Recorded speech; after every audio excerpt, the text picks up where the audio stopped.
साथ यहाँ पे क्लिक करेंगे तो ये देखें ये सारी सिलेक्शन आ गई है।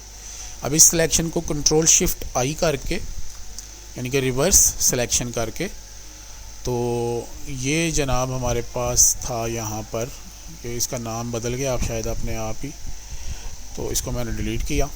अब ये देखें ये इसके अंदर ये इफ़ेक्ट सा ऐड हो गया है, ये देखें 100% व्यू करके देखते हैं, ये बड़ा अच्छा सा लग रहा है। ठीक है, अच्छा अब इसके अंदर से ये जो है ना, हम ये इसका नाम एक तो रखते हैं पेश शैडो।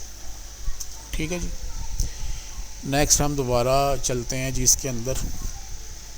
अब हम करेंगे वाओ, तो न्यू लेयर ले लेते हैं और इसका नाम रखते हैं वाओ शैडो। ठीक है, और हम यहाँ से लोड करेंगे अपनी सिलेक्शन, लोड सिलेक्शन करते हैं और ये वाओ, ये वाओ वाली सिलेक्शन हमने लोड करनी है।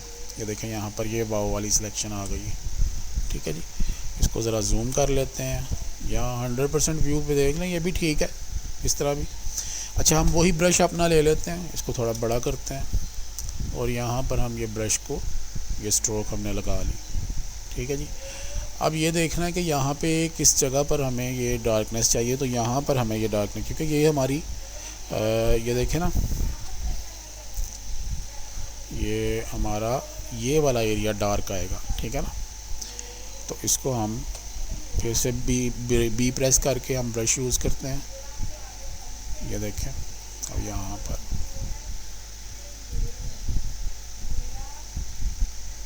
ठीक है जी, ये यहाँ पर थोड़ा सा ये डार्क हो जाएगा, कंट्रोल डी करते हैं और ये देखें अब मैं इसको रिमूव करने लगा हूँ, इरेज़र लेता हूँ। इरेज़र पे भी मैंने वही ब्रश यूज़ किया, ये वाला।